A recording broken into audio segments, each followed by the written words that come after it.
Maret ya, akhir bulan Maret ini. Nah, tapi masih banyak juga guru-guru yang bertanya tentang apa sih Merdeka Belajar. Nah, kalau Bapak Ibu tadi menyimak video kilasan ya, episode Merdeka Belajar 1 sampai dengan episode Merdeka Belajar 18. Jadi Kemdikbudristek itu sudah memberikan program yang sangat terstruktur gitu ya. Dari mulai episode 1 sampai dengan saat ini, termasuk pada momen pentingnya ada pada saat Merdeka Belajar episode ke-15, di mana pada Merdeka Belajar episode ke-15 itu diluncurkanlah kurikulum Merdeka dan platform Merdeka Mengajar.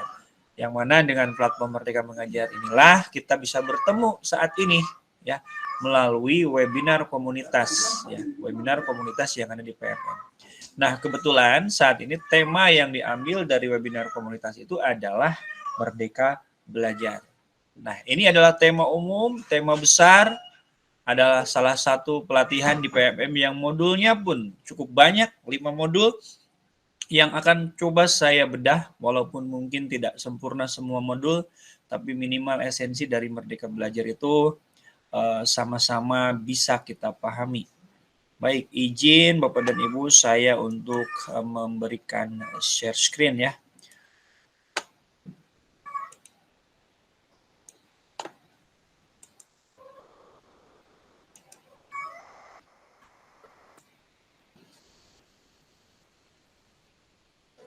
Sebentar ya. Sedang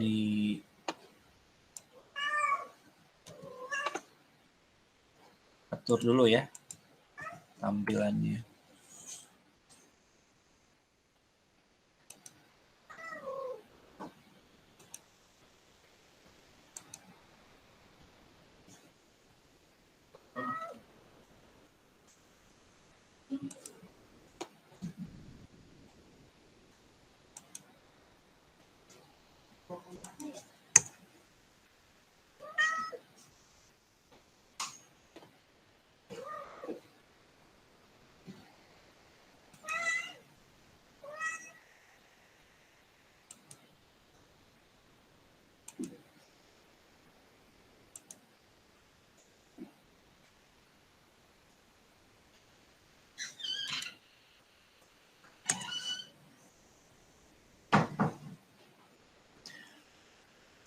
Oke, baik, ini sudah tampil ya aplikasinya. Sekarang kita mulai untuk presentasi.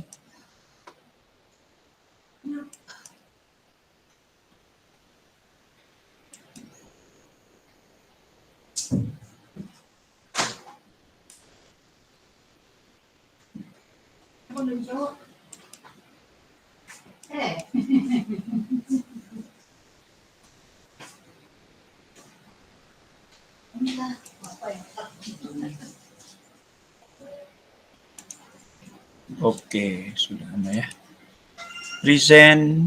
Presenter view.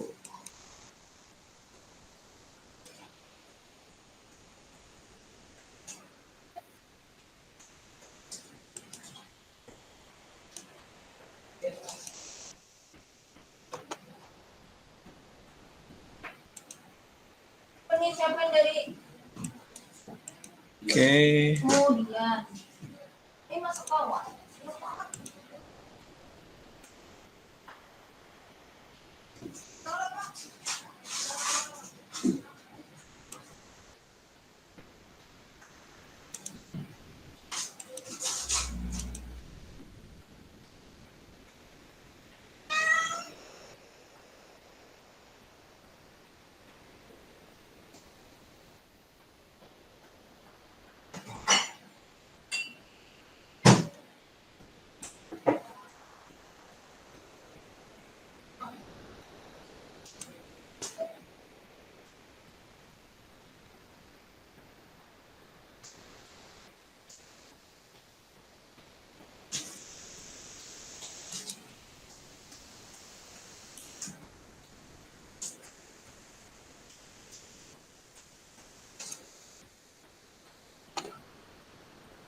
Nah, baik Bapak dan Ibu sudah tampak ya, ini slide presentasinya Merdeka Belajar.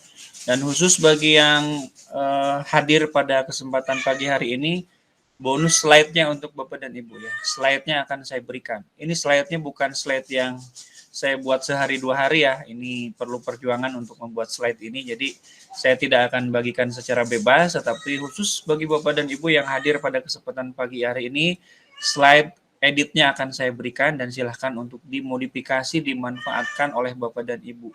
Bapak dan Ibu yang ingin berbagi untuk aksi nyata seperti saya sekarang ini juga silahkan diperkenankan. Bebas, sebebas-bebasnya. Baik, Bapak dan Ibu semuanya, marilah kita mulai ya. Nah, ini dia namanya Merdeka Belajar ya, Merdeka Belajar. Dan ini adalah salah satu penugasan dari aksi nyata modul pertama, di mana saya harus memberikan pemahaman tentang apa itu Merdeka Belajar bagi Bapak Ibu guru hebat semuanya. Kemudian yang pertama, di topik Merdeka Belajar ini, modul yang pertama adalah mengenali dan memahami diri sebagai pendidik ya. Dan modulnya adalah mengenali diri dan perannya sebagai pendidik. Nah, ini ada gambar Bapak dan Ibu. Mengapa Bapak dan Ibu menjadi guru gitu ya. Coba Bapak dan Ibu tanyakan ke dalam diri Bapak dan Ibu, mengapa Bapak dan Ibu saat ini berkeinginan atau berminat menjadi guru ya. Kira-kira apa yang melatar belakanginya? Kalau boleh saya berimajinasi ya. Ayo mari kita kembali ke perjalanan kita ya sebagai pendidik ini. Ketika dulu memutuskan menjadi guru itu pasti ada pikiran, pasti ada motivasi yang ada dalam benak Bapak dan Ibu guru. Mengapa memutuskan menjadi pendidik ya? Bagaimana perjalanan perjuangan Bapak dan Ibu hingga akhirnya bisa sampai ya pada profesi yang hebat ini gitu ya. Dengan menjadi guru, hadir setiap hari untuk murid, hadir untuk terus menambah kapasitas diri, misalnya melalui media microlearning ya. Ini menyadarkan kita bahwa kebutuhan untuk terus belajar secara mandiri, apapun profesi yang kita jalani, memang perlu terus belajar ya. Demikian juga dengan peran kita sebagai pendidik atau guru. Kita perlu terus belajar agar bisa menghantarkan murid-murid kita untuk berdaya dan menjadi manusia yang merdeka dengan kesadaran untuk terus belajar secara mandiri ya. Dan bisa mengatur dirinya sendiri. Ya, ini adalah gambarannya ya. Jadi sebagai guru itu tentu harus mau selalu belajar. Oke, saya approve dulu yang masuk-masuk ya. Oke, kita lanjut lagi. Nah, menurut Ki Hajar Dewantara, manusia merdeka adalah manusia yang hidupnya bersandar pada kekuatan diri baik lahir maupun batin, tidak tergantung pada orang lain. Nah, ini adalah bagian perjalanan kita menjadi manusia merdeka ya. Jika kita mengharapkan murid-murid kita kelak menjadi pribadi yang mandiri dan merdeka, tentunya penting untuk mereka mengenali diri, berdaya untuk menentukan tujuan dan kebutuhan belajarnya yang relevan dan kontekstual terhadap diri dan lingkungannya, sebagaimana disampaikan oleh Ki Hajar Dewantara dalam dasar-dasar pendidikan. Nah, pendidikan itu, Bapak dan Ibu, adalah yang menuntun segala kekuatan kodrat yang ada pada anak-anak, agar mereka dapat mencapai keselamatan dan kebahagiaannya.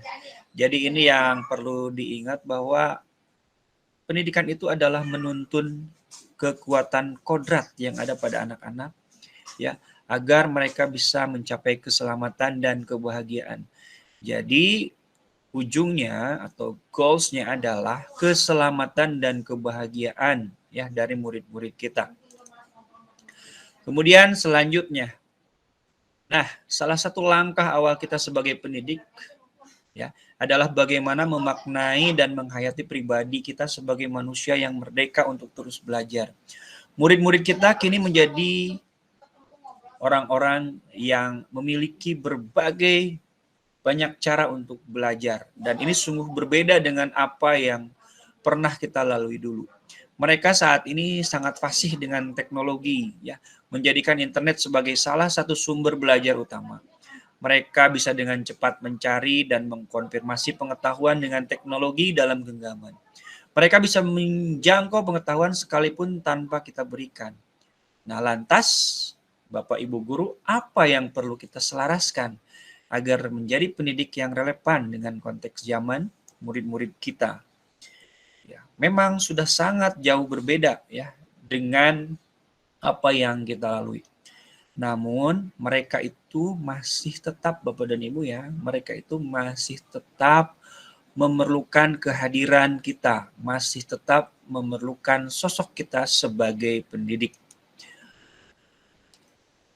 Nah, Ki Hajar Dewantara pernah menyampaikan pendidik itu menuntun tumbuh dan hidupnya kekuatan kodrat yang ada pada anak-anak agar mereka dapat memperbaiki lakunya hidup dan tumbuhnya kekuatan kodrat, bukan dasarnya. Ya, mari kita refleksikan bersama, apa peran kita sebagai pendidik untuk dapat menuntun kekuatan kodrat dari murid-murid kita.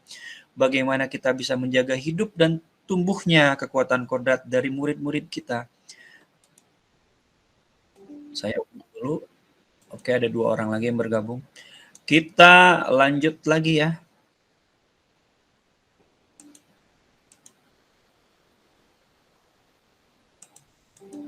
Nah, kita lanjut lagi.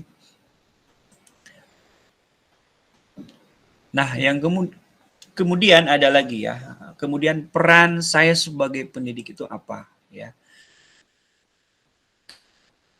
Anak-anak yang saat ini belajar bersama kita kelak akan menjadi bagian dari masyarakat di masa depan. Mengingat bahwa murid-murid kita itu akan menjadi masyarakat ya di masa yang akan datang. Sebagai guru, apa yang bisa kita lakukan untuk menghantarkan mereka menuju mimpi dan cita-cita mereka? Ketika kita menyadari bahwa murid-murid kita dengan beragam impian, potensi, dan kebutuhan di kelas, bagaimana kita menyesuaikan peran kita untuk menuntun perjalanan belajar mereka untuk pada akhirnya menemukan siapa diri mereka dan menghantarkan mereka menuju cita-citanya.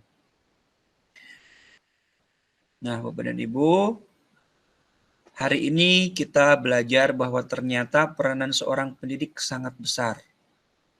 Apapun yang kita lakukan di kelas dari segi memfasilitasi proses belajar, metode kerja kelompok, atau sekecil apapun ucapan, pujian maupun cemoohan yang tidak sengaja terucap akan meninggalkan makna bagi murid-murid yang kelak akan menjadi bagian dari masyarakat.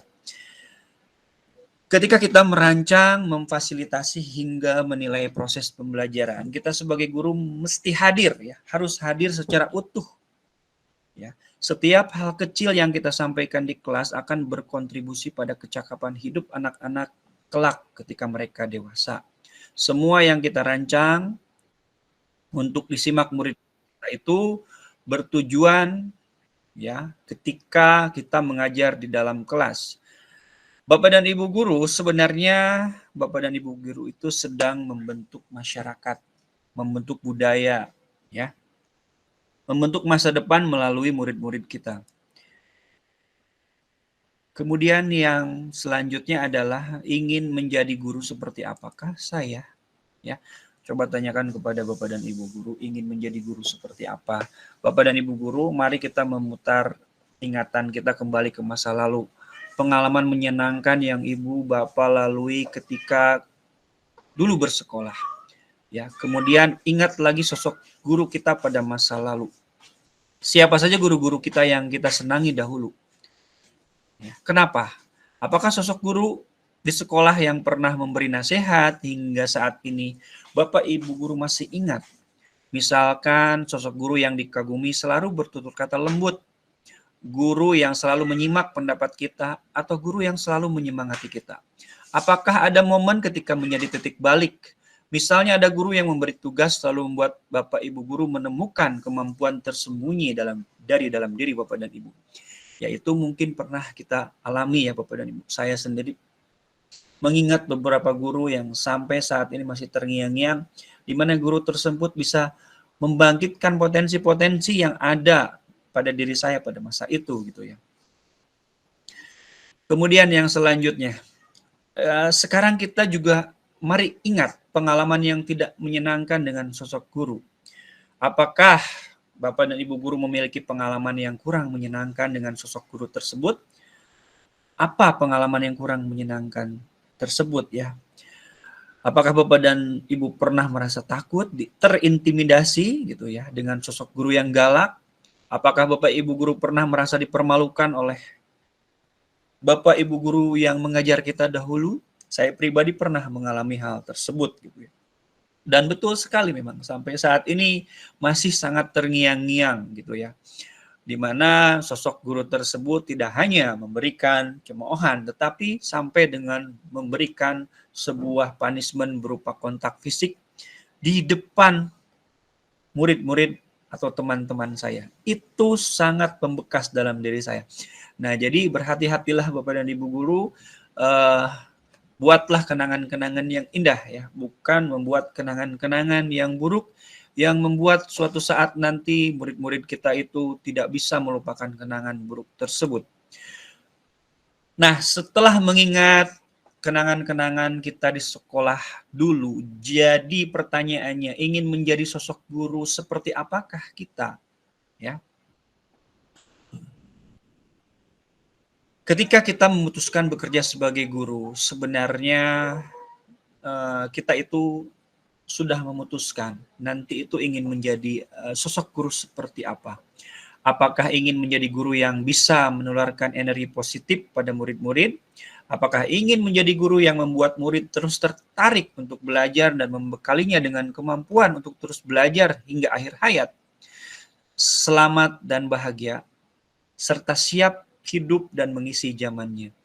Nah, Ibu dan Bapak Guru, ketika kita ingin murid kita menjadi pribadi yang berkolaborasi misalnya, apakah bentuk pembelajaran di kelas sudah membantu belajar untuk saling berkolaborasi atau malah cenderung berkompetisi?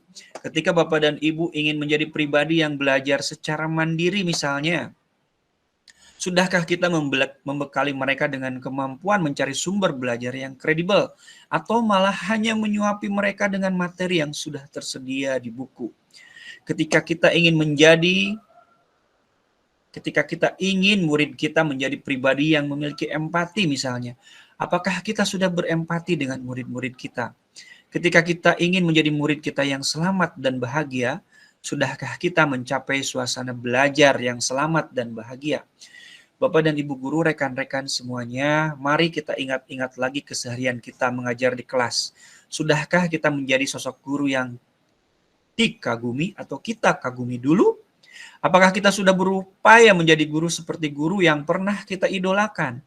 Apakah kita sudah menjadi sosok guru yang menyenangkan untuk murid-murid kita? Sudahkah kita berusaha terus beradaptasi dengan perubahan yang misalnya ada terjadi pada masa pandemi kemarin? Gitu ya.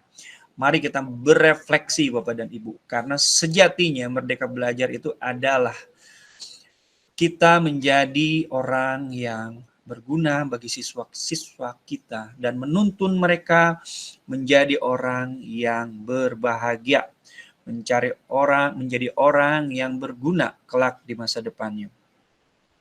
Kita lanjut Bapak dan Ibu. Nah, kemudian kita akan sampai pada topik yang kedua, ya, yaitu mendidik dan mengajar.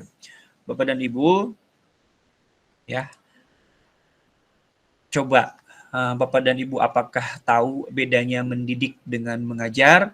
Terkadang kita bias ya untuk mendefinisikan kedua hal ini gitu ya.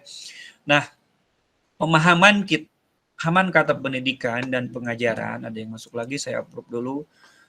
Oke, lanjut lagi.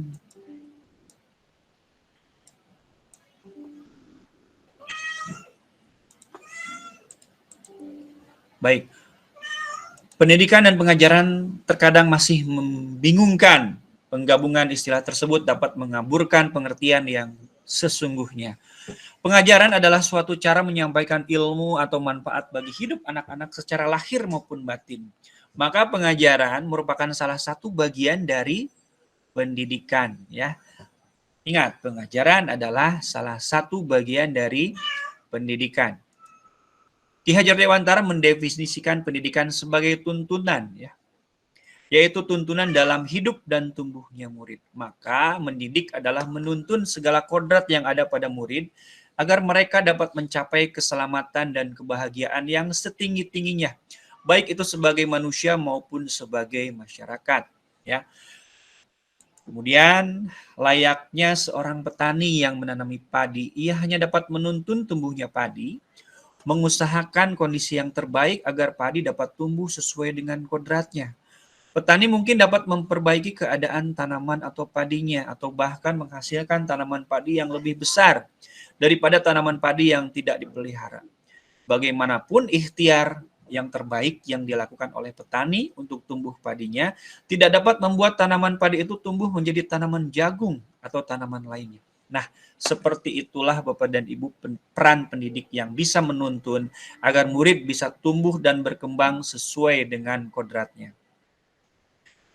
Buah dari tuntunan kepada murid adalah berkembangnya akal budi. Murid yang terdorong terciptanya kebudayaan bangsa yang menjadi ciri khas dan dasar perubahan zaman di tengah kebudayaan negara, membuat kita kadang-kadang khawatir akan tergerusnya kebudayaan kita. Meskipun adat istiadat atau kebiasaan di masyarakat kita itu berubah karena akal budi manusia, juga berkembang kebudayaan bangsa Indonesia akan tetap ada menjadi pilar utama dalam memajukan pendidikan nasional.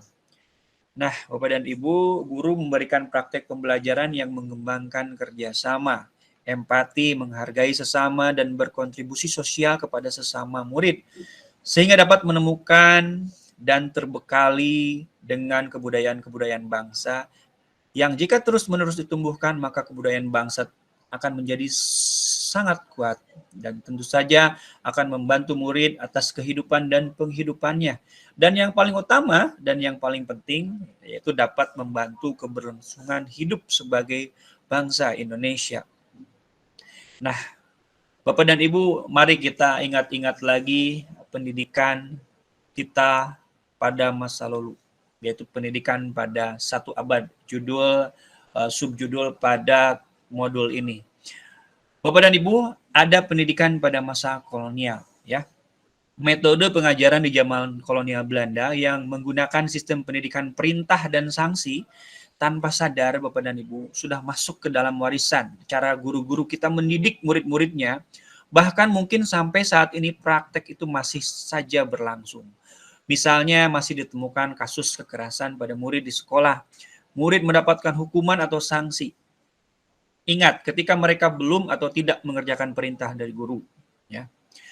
Contoh lainnya adalah sistem penilaian atau penghargaan yang terlalu berorientasi pada kecakapan kognitif. Misalnya kecakapan murid diukur dari hanya sumatif, hanya UTS, hanya UAS-nya saja.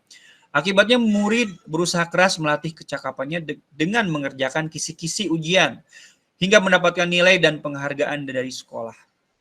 Nah, fokus pada orientasi kognitif ini menyebabkan perkembangan kecakapan sosial emosional mulai terabaikan. Di sisi lain, jika murid belum mampu memenuhi tuntutan-tuntutan ujian sumatif yang sangat berat, tidak jarang murid-murid kita mendapatkan penghakiman bahwa mereka dianggap gagal dalam belajar. Sistem pendidikan di zaman kolonial Belanda didasarkan atas diskriminasi, yaitu adanya perbedaan uang terhadap anak-anak pribumi untuk mendapatkan pendidikan yang sifatnya masih materialistik, individualistik, dan intelektualistik. Hal ini bertentangan dengan keadaan dan kebudayaan bangsa Timur. Ya, sebagai perlawanan terhadap sistem yang diskriminatif tersebut, Ki Hajar Dewantara menggagas perlunya sebuah sistem pendidikan yang humanis dan transformatif yang dapat memelihara kedamaian dunia. Ki Hajar Dewantara memperkenalkan sistem Among, Bapak dan Ibu ya. Sistem Among, yaitu yang dikenal dengan slogannya Ingarso Sung Tulodo, Ing Madyo Mangun Karso, Tutpuri Handayani. Ingarso sung tulodo artinya guru haruslah berkomitmen menjadi seorang teladan. Ia harus memberikan contoh yang baik. Ing Madyo Mangun Karso artinya seorang guru haruslah membangkitkan atau menguatkan semangat murid-muridnya. Bukan orang yang melemahkan semangat. Dan Tutwuri Handayani yaitu seorang guru yang haruslah memberikan dorongan atau menjadikan murid-muridnya orang yang mandiri. Orang-orang yang merdeka yang tumbuh kembang secara maksimal. Inilah esensi dari Merdeka Belajar. Meskipun semboyan ini diingat dengan sangat baik oleh banyak guru, istilah Tutwuri Handayani tetapi masih banyak juga yang belum memahami ruhnya, maknanya, yaitu untuk kemerdekaan murid yang menghidupkan dan mengerahkan kekuatan lahir batinnya untuk kemudian menjadi bagian jiwa raga kita sebagai pendidik. Bapak dan Ibu, kalau kita mau jujur, sistem pendidikan kolonial yang tadi kita singgung saat ini masih sangat banyak sekali kita temui di sekitar kita, di sekolah kita. Mau tidak mau, sistem seperti itu tanpa kita sadari terkadang akan membuat dampak psikologis siswa, ya, dampak sosial siswa yang kurang baik. Oke, kita akan lanjut ya. Kemudian yang selanjutnya. Nah, menurut Ki Hajar Dewantara juga, pendidikan yang sesuai dengan bangsa kita adalah pendidikan yang humanis ya, kerakyatan dan kebangsaan. Pemikiran Ki Hajar Dewantara tersebut adalah gagasan yang melampaui zamannya, Bapak dan Ibu ya, di mana beliau hidup dan masih relevan hingga masa saat ini. Ini terbukti atas kepribadian bangsa Indonesia, yaitu yang mengandung harkat diri dan kemanusiaan yang menjadi landasan praktek pendidikan saat ini. Tidak hanya di Indonesia, tapi juga di negara lain. Mari kita sebagai pendidik, Bapak dan Ibu, harus dapat menghayati pemikiran Ki Hajar Dewantara mengenai pendidikan yang humanis yang terbukti masih relevan, bahkan hingga masa kini, dan mampu menghantarkan murid siap mengisi zamannya kelak. Ki Hajar Dewantara melihat bahwa pendidikan di zaman kolonial Belanda hanyalah tempat pendidikan pikiran atau rasio yang menyebarkan ilmu pengetahuan dan kecerdasan saja, tanpa adanya pendidikan sosial emosional. Ya makanya Bapak dan Ibu dalam program Guru Penggerak salah satu modulnya adalah bagaimana PSE ini ya, pendidikan sosial dan emosional, bukan hanya pendidikan pengetahuan atau kognitif saja.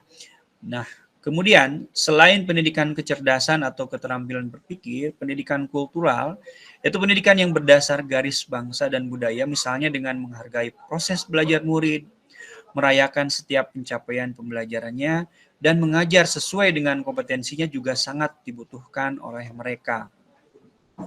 Nah, baik Bapak dan Ibu, kita lanjut lagi. Untuk mencapai semua dasar utama yang dicita-citakan Ki Hajar Dewantara, yaitu kemerdekaan, setiap murid yang mampu mengatur dirinya sendiri,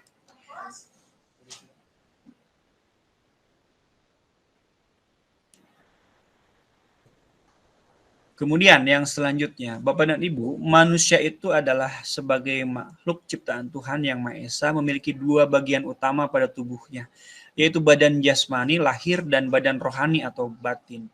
Atas karunia Allah Subhanahu wa Ta'ala, manusia memiliki akal yang digunakan untuk berpikir, untuk merasa, dan untuk berkarya. Bersatunya pikiran, perasaan, dan kehendak dapat menimbulkan daya yang memunculkan budi pekerti yang menandakan sebagai manusia merdeka, yaitu manusia yang dapat memerintah dan menguasai dirinya, atau mandiri, dan itulah kodrat sebagai manusia. Sehingga, agar manusia mengetahui kebutuhan lahir dan batinnya sendiri, kita sebagai pendidik dapat membantu murid untuk memenuhi kebutuhan keduanya agar mencapai keseimbangan dalam menjalani kehidupan. Memandang murid sebagai manusia secara utuh harus menjadi dasar kita sebagai pendidik dalam mendampingi murid, menentukan tujuan belajar, merencanakan pembelajaran sesuai dengan kebutuhan murid, baik lahir maupun batin yang akan membantu murid kita mengembangkan kekuatan lahir dan batinnya. Bapak dan Ibu, sebagai pendidik kita tidak cukup hanya membantu memberikan pengajaran yang berorientasi pada pengetahuan, keterampilan berpikir atau kognitif saja, tapi juga mendampingi murid untuk mengembangkan kekuatan batinnya, sosialnya, emosinya, empatinya, dan yang lainnya. Misalnya, guru mampu mengampu pelajaran yang sifatnya pengetahuan, kemudian menilai murid dengan menggunakan soal pilihan ganda yang cenderung hanya mengingat informasi yang diberikan. Padahal beragam informasi dan pengetahuan yang diberikan itu saat ini dapat dengan mudah mereka akses dari mesin pencari, dari Google, bahkan saat ini dari AI, dari ChatGPT gitu ya. Dapat dibayangkan ketika seorang guru memberikan soal operasi hitungan bilangan, jika ia hanya memberi soal-soal saja dan menilai hasilnya, maka mesin hitung seperti kalkulator juga bisa memproses hal yang sama. Kekuatan keterampilan berpikir memang benar harus diasah Bapak dan Ibu dan ditingkatkan. Tetapi agar dapat mencapai keseimbangan menjadi manusia, murid juga sebaiknya dilatih dan dikuatkan kebutuhan batinnya dalam berkehendak, menentukan tujuan belajarnya, mengembangkan kerjasama, membangun empati, menghargai sesama, refleksi diri untuk mengembangkan dirinya, dan tentunya berkontribusi di lingkungan sosialnya, sehingga pembelajaran yang direncanakan sesuai dengan kebutuhan murid dan ditujukan untuk memajukan perkembangan budi pekerti akan membantunya menjadi manusia-manusia yang merdeka. Nah, Bapak dan Ibu, ini yang modul yang ketiga, mendampingi murid ya secara utuh dan menyeluruh. Nah, ini menarik Bapak dan Ibu ya. Bapak dan Ibu, kodrat keadaan merupakan bagian yang tidak terpisahkan dari dasar pendidikan murid. Kodrat keadaan terdiri dari dua hal, yaitu kodrat alam dengan kodrat zaman. Ki Hajar Dewantara mengatakan bahwa segala perubahan yang terjadi pada murid itu dihubungkan dengan kodrat, baik alamnya maupun zamannya. Lalu bagaimana cara kita menghubungkan dasar pendidikan murid dengan kodrat alam dan kodrat zamannya? Kodrat alam adalah dasar pendidikan murid yang berkaitan dengan sifat dan bentuk lingkungan di mana mereka berada. Ya, Bapak dan Ibu ingat ya, kodrat alam adalah dasar pendidikan murid yang berkaitan dengan sifat dan bentuk di lingkungan di mana mereka berada. Murid yang kodrat alamnya di perkotaan sejatinya dilihat sebagai bagian dari masyarakat perkotaan. Maka pembelajaran yang diterima murid sebaiknya mampu membantu mendekatkan dengan konteks atau kodrat alamnya, bukan sebaliknya, malah menjauhkannya. Tidak jarang kita menjumpai guru membantu memberikan ilmu dan wawasan di luar konteksnya, di mana murid tinggal dan hidup. Misalnya, mayoritas murid adalah anak petani karet, diberikan wawasan informasi bagaimana menjaga kelestarian ekosistem laut. Itu kan dunia yang berbeda gitu ya.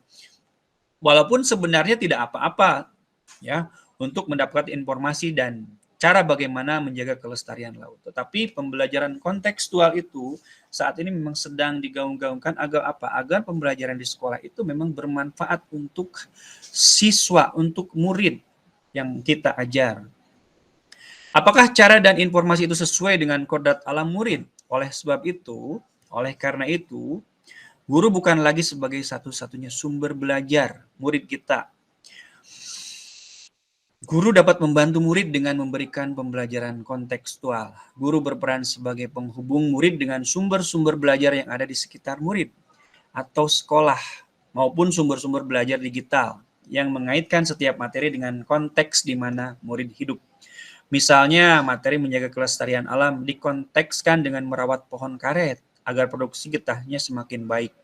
Nah, Bapak dan Ibu, mengapa dalam kurikulum Merdeka ada namanya penguatan profil pelajar Pancasila gitu ya? Karena apa? Karena titik yang ingin diperbaiki adalah bagaimana siswa-siswa tersebut bisa belajar memecahkan masalah di lingkungannya, belajar kontekstual, apa yang terjadi di lingkungannya, dipahami kemudian dipecahkan melalui sebuah pembelajaran yang sama sekali di luar dari materi-materi yang saat ini ada. Artinya benar-benar di luar dari jam pelajaran yang saat ini ada. Benar-benar terpisah, penilaiannya terpisah, jamnya pun terpisah. Bahkan di beberapa sekolah itu dilakukan dalam sistem blok. Artinya apa? Artinya dilakukan misalkan dalam waktu sebulan penuh hanya untuk menyelesaikan proyek P5 ya, untuk menyelesaikan pembelajaran yang kontekstual. Oke, kemudian ini yang terakhir ya, sebelum saya tutup, ada yang masih masuk. Oke. Ini adalah kodrat zaman. Nah, kodrat zaman itu adalah bagian dasar pendidikan yang berhubungan dengan isi dan irama. Isi dan irama pendidikan bergerak dinamis sesuai dengan zamannya. Muatan pendidikan dan cara belajar di kala kita sebagai murid pasti berbeda dengan saat ini. Oke, saya approve dulu. Lanjut. Pendidikan setelah masa kemerdekaan tentu berbeda dengan pendidikan pada abad ke-21. Maka kita pendidik bergegas beradaptasi terhadap kodrat zaman untuk membantu murid mencapai selamat dan bahagia. Perubahan zaman merupakan keniscayaan yang tidak mungkin dihindari dan dicegah. Perubahan zaman pun akan datang sendiri tanpa diminta. Namun banyak dari kita yang belum menyadari. Kenyamanan-kenyamanan yang dirasakan saat ini akan diselimuti kegelisahan.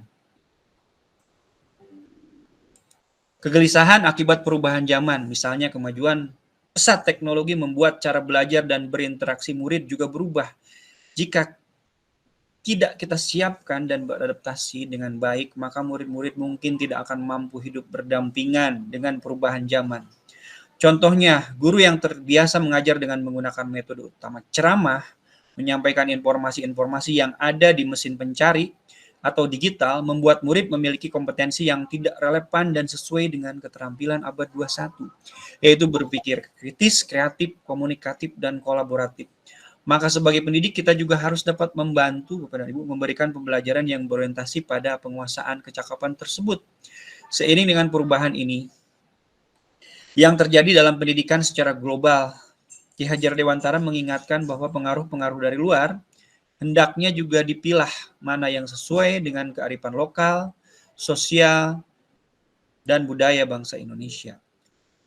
Sementara kodrat zaman adalah bagian dasar pendidikan murid yang berhubungan dengan isi dan irama. Isi dan irama pendidikan bergerak dinamis sesuai dengan perkembangan zaman. Muatan pendidikan dan cara belajar di kala kita sebagai murid berbeda dengan zaman saat ini. Oke. Kita akan sampai pada endingnya ya. Nah, pada saat ini, berlimpahnya informasi, kita sebagai pendidik tidak bisa membatasi dan menolak atau memilah informasi secara langsung. Pengaruh-pengaruh luar itu sangatlah banyak dan terus-menerus membanjiri halaman kita. Cara meresponnya banyak. Ya. Pengaruh dari luar tersebut yang menjadi perhatian kita sebagai pendidik.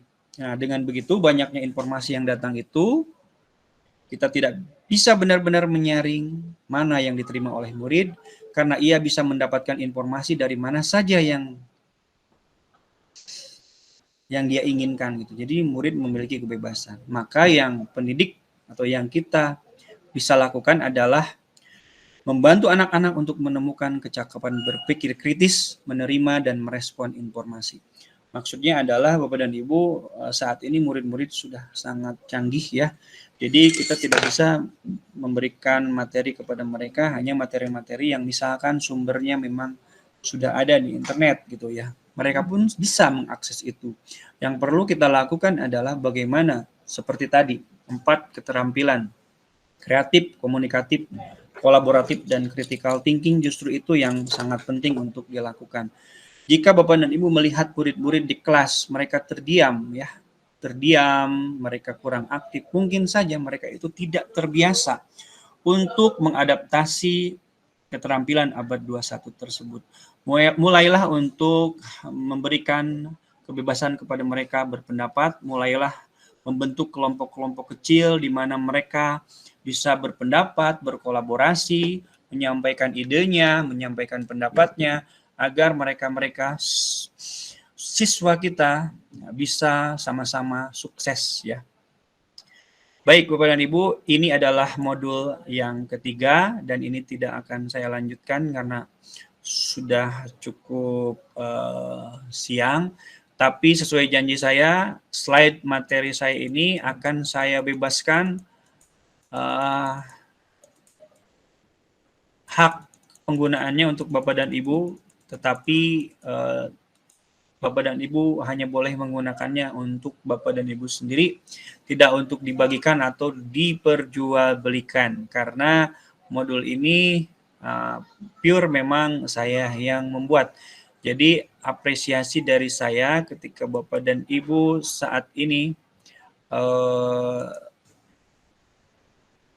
hadir pada webinar ini, maka yang akan saya lakukan adalah saya akan membagikan linknya kepada Bapak dan Ibu, dan segera Bapak dan Ibu copy, ya, segera Bapak dan Ibu copy, dan nanti malam linknya itu akan saya tutup kembali. Ya, linknya akan saya kopikan di kolom chat ya, beserta dengan ini ya, beserta dengan daftar hadir. Di mana daftar hadir tersebut akan saya usahakan untuk menerbitkan e-sertifikat ya, e-sertifikat dari kegiatan pada pagi hari ini. Baik Bapak dan Ibu, sekarang saya akan ketikkan di kolom chat ya. Di kolom chat ini adalah link Canva-nya. Silahkan modifikasi, dan ini juga adalah link daftar hadirnya. Link daftar hadirnya. Oke. Nah, karena kebiasaan saya memberikan e-sertifikat, jadi saya juga tadi berpendapat masa sih nggak dikasih sertifikat gitu nanti, tapi sertifikatnya akan menyusul ke email Bapak dan Ibu. Silakan tuliskan saja di Google Form tadi. Nah, Bapak dan Ibu, sekarang saatnya kita untuk berdiskusi ya, berdiskusi dan mengeksplor apa-apa yang tadi sudah dibahas. Memang ini tidak semuanya dibahas karena pada topik Merdeka Belajar terdapat 5 modul, yang kalau 5 modul saya bahas semuanya itu sangat panjang, baru sampai 3 modul, tapi 2 modul lagi Bapak dan Ibu bisa eksplor sendiri di PMM. Tapi sebelum itu Bapak dan Ibu barangkali ada pertanyaan, pertanyaannya bebas, boleh pada Merdeka Belajar, boleh pada kurikulum Merdeka, boleh pada PMM, atau boleh pada akun belajar. Mangga silakan raise hand atau ketikkan di kolom chat gitu ya. Atau Bapak dan Ibu mau meminta bantuan saya, Kang Asep, ini akun saya bermasalah, itu silahkan gitu ya. Sambil saya menyiapkan umpan balik kegiatan kita pada pagi hari ini. Karena syarat dari aksi nyata Bapak dan Ibu salah satunya adalah adanya umpan balik ya. Umpan balik dari Bapak dan Ibu. Silakan Bapak dan Ibu, kalau ada pertanyaan silakan diketikkan di chat atau silakan raise hand langsung saja open mic. Silakan Pak Julius, ada yang ingin disampaikan? Pak Julius, silakan. Bapak dan Ibu yang baru datang, silahkan Bapak dan Ibu untuk mengakses slide presentasi yang sudah saya berikan, dan silahkan make a copy buat salinannya ya, dan simpan presentasi itu baik-baik. Silahkan gunakan, modifikasi, dan silahkan juga Bapak dan Ibu untuk melaksanakan aksi nyata modul Merdeka Belajar yang ada di PMM. Silakan Pak Julius, silakan open mic-nya kalau ada yang ingin ditanyakan. Bapak dan Ibu, saya akan berbagi Jamboard ya untuk umpan balik pada kegiatan pagi hari ini. Saya akan bagikan Jamboard.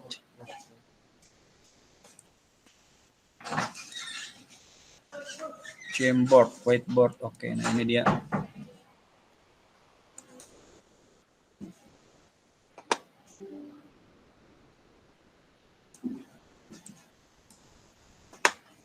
Nah, kemudian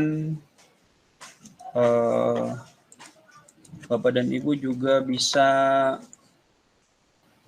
baik Bapak dan Ibu, di Jamboard silahkan ya. Silahkan Bapak dan Ibu membuat sebuah umpan balik ya dari materi yang tadi kita berikan ya. Menurut Bapak dan Ibu, apa esensi dari Merdeka Belajar ya? Silakan ya. Menurut Bapak dan Ibu, Apa esensi dari Merdeka Belajar? Menggunakan sticky notes saja ya, sticky notes. Linknya sudah ada di chat ya, saya kopikan ulang. Saya kopikan ulang link Jamboardnya sudah ada di notes. Yuk silahkan menurut Bapak dan Ibu apa esensi dari Merdeka Belajar? Dalam beberapa kata saja.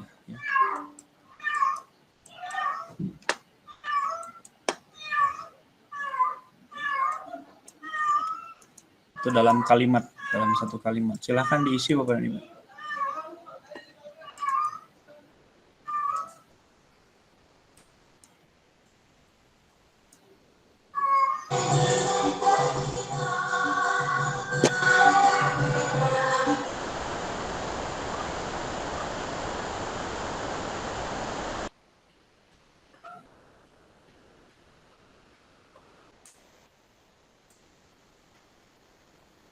Ya, terima kasih Bapak dan Ibu yang baru bergabung.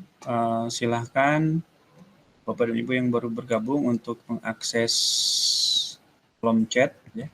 Di kolom chat itu sudah saya bagikan Jamboard ya dari materi presentasi dan daftar hadir. Silahkan diisi dan juga di Jamboardnya itu Bapak dan Ibu isi dengan umpan balik pertemuan kita pagi hari ini.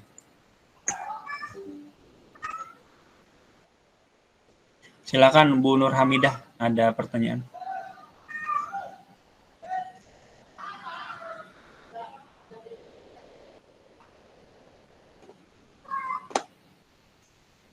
Silakan Bu Nur Hamidah.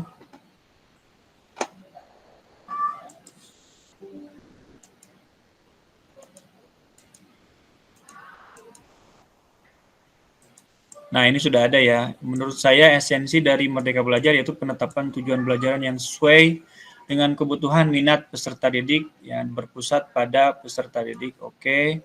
Ini dari Bu siapa ya yang udah memberikan pendapatnya? Dari Bu siapa? Boleh diberikan nama akhirnya.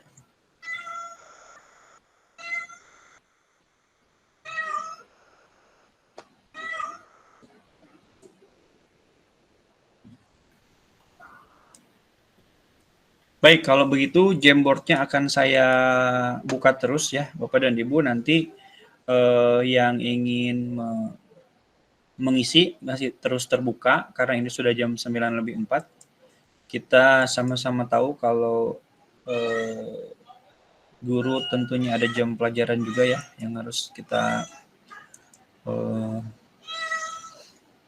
isi gitu ya. Jadi Bapak dan Ibu untuk pertemuan kita kali ini mungkin dicukupkan sampai di sini. Nah, untuk slide Canva-nya silahkan diamankan ya, diamankan. Dan Bapak dan Ibu juga mudah-mudahan bisa mengimplementasikannya dalam praktik aksi nyata modul Merdeka Belajar. Itu saja yang bisa saya sampaikan. Sampai jumpa lagi di lain kesempatan. Terima kasih. Wabillahi taufiq wal hidayah. Wassalamualaikum warahmatullahi wabarakatuh.